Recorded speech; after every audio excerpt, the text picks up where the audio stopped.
kids, here we are, Friday with Frank the Caretaker. And today's fable is Hansel and Gretel. Ooh, this is a long one. So make sure you get a little blanket and you get all snuggled up for this story. It's a good one. So, here we go. Once upon a time, a very poor woodcutter lived in a tiny cottage in the forest with his two children, Hansel and Gretel. His second wife often ill-treated the children and was forever nagging her woodcutter husband. "There's not enough food in the house for all of us. There are too many mouths to feed. We must get rid of those two brats," she declared, and she kept on trying to persuade her husband to abandon his children in the forest. "Take them miles from home, so far they will never find their way back. Maybe someone will find them and give them a home." The downcast woodcutter didn't know what to do. Hansel, who one evening was overhearing his parents' conversation, comforted Gretel. "Don't worry.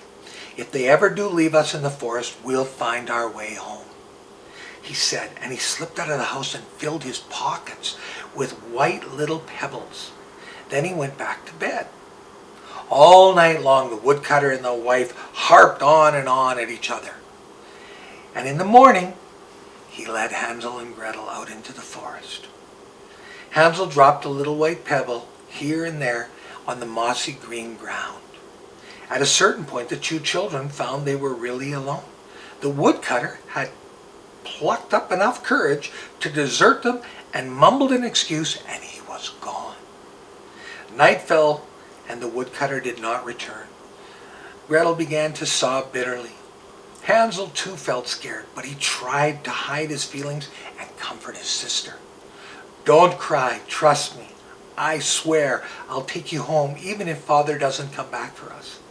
Luckily the moon was full that night, and Hansel waited till its cold light filtered through the trees.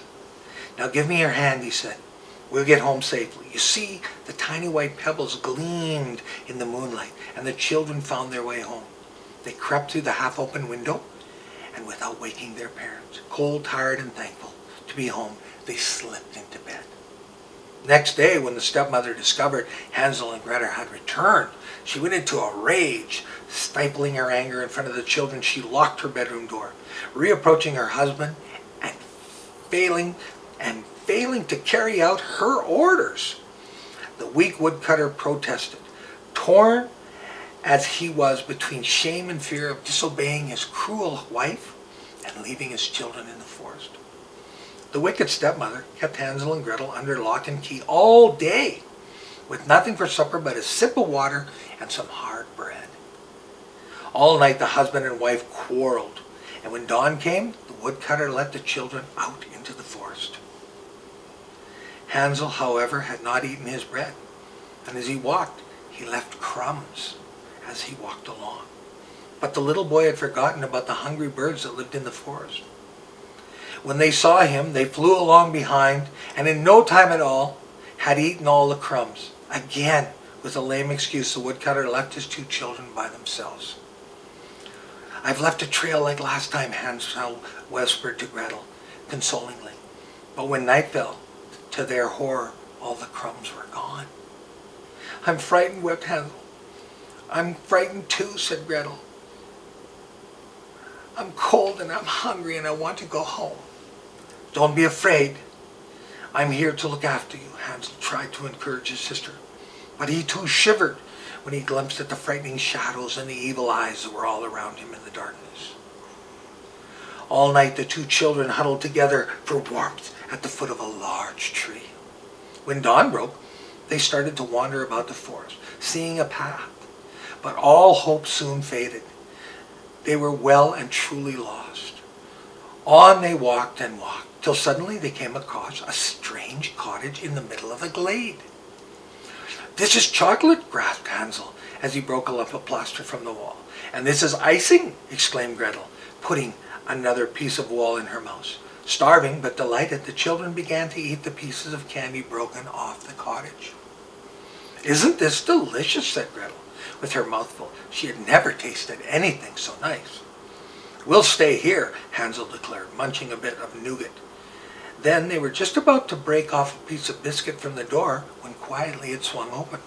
"Well, well," said an old woman, peering out with a crafty look. "And haven't you children a sweet tooth?" Come in, you've nothing to fear," went on the old woman. Unluckily for Hansel and Gretel, however, the sugar candy cottage belonged to an old witch. Her trap for catching unwary victims, the two children had come to a really nasty place. "You're nothing but skin and bone," said the witch, locking Hansel into a cage. "I shall fatten you up and eat you. You've got to do the housework," she told Gretel grimly. "Then I'll make a meal of you too." As luck would have it, the witch had very bad eyesight, and when Gretel smeared butter on her glasses, she couldn't even see at all. "Let me feel your finger," said the witch to Hansel every day to check if he was getting any fatter.